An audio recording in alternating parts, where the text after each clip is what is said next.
O, mga kabuganyan, mga kasama sa kusina, ka, kakusina ko, kusina mo, kusina ko, kusina natin dalawa pagdating sa kuman.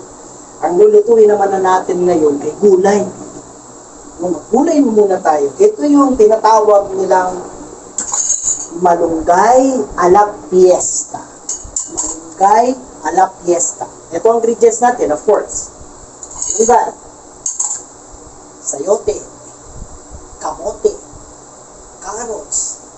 Ang pinakapampalasa natin, manok. Pwede rin namang baboy. Pwedeng giniling. Pero ang ginawa ko ngayon para safe kasi pagdating sa red meat, bawal tayo at maraming bawal sa red meat. Lalo na yung mga matataas ang creatinine, matataas ang uric acid, isang lakas-lakas nung sa protina, minsan hindi kakayanin ng mga kidney natin yung protina.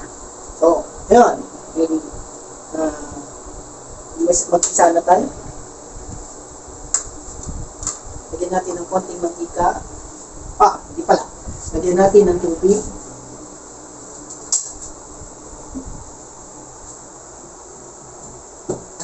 Tubig. Tubig ano? Sa halip na mantika, tubig. Lagyan natin ng bawang. Yan. Sabi ng konti. Yan. Lagyan natin ng sibuyas. Kakaibang paglilingkisa, ano? Tubig. Ibang klaseng pagluluto. Tapos, para lang sa ganoon, madali siyang maluto. Bakit siya? Para sa ganoon, madaling maluto. Takpan natin. Ang una kong sinabi, mga 2 to 3 minutes. Tayo natin kumulo at lumambot yung ating bawang at sibuyas.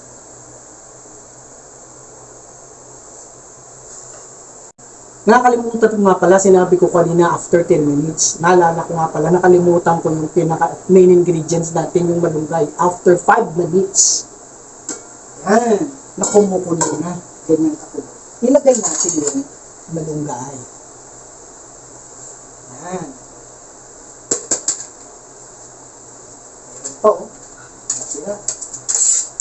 Ito yung main ingredients natin. Yung sinaka. Malunggay. Kaya nga dito yung kanyang title. Galing sa malunggay.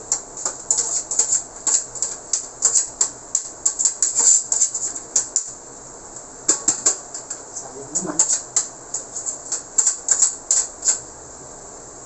Okay. Haluin natin. Nangangamoy. Sarap. Amoy sarap na sarap. Yan. Piyestang piyesta. Masayang masaya. Parang may mga dekorasyon sa kapistahan. Kaya nga tinawag natin malunggay a la fiesta.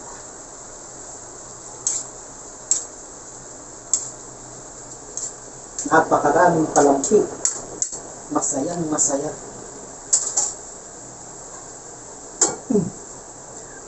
5 minutes after, tsaka natin buksan. Tikman natin kung mayroon pang kulang, tsaka natin dagdagan. Pwede na nun, luto na.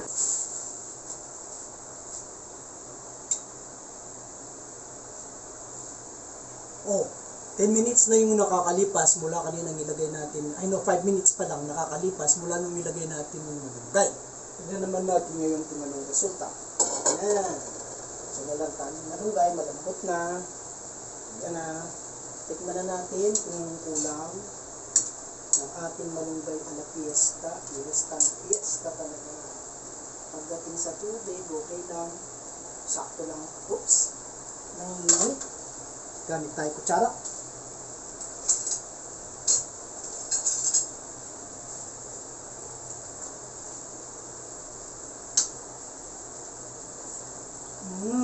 Sarap. Kulang sa kaunting asin. Kaunti lang naman. Patis kanina ginamit ko, siyempre, enhance natin sa asin. Tapos, lagyan natin, ito na ngayon, walang betchin, wala tayong monosodium glutamate, lagyan natin ng coating sugar. Asin. Yun ang pag-blend ng ating mga ingredients ng ating mga lasa. Tingnan lang natin kung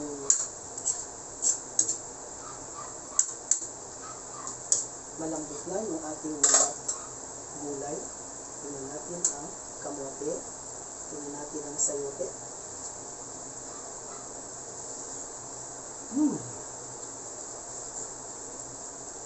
Carrots.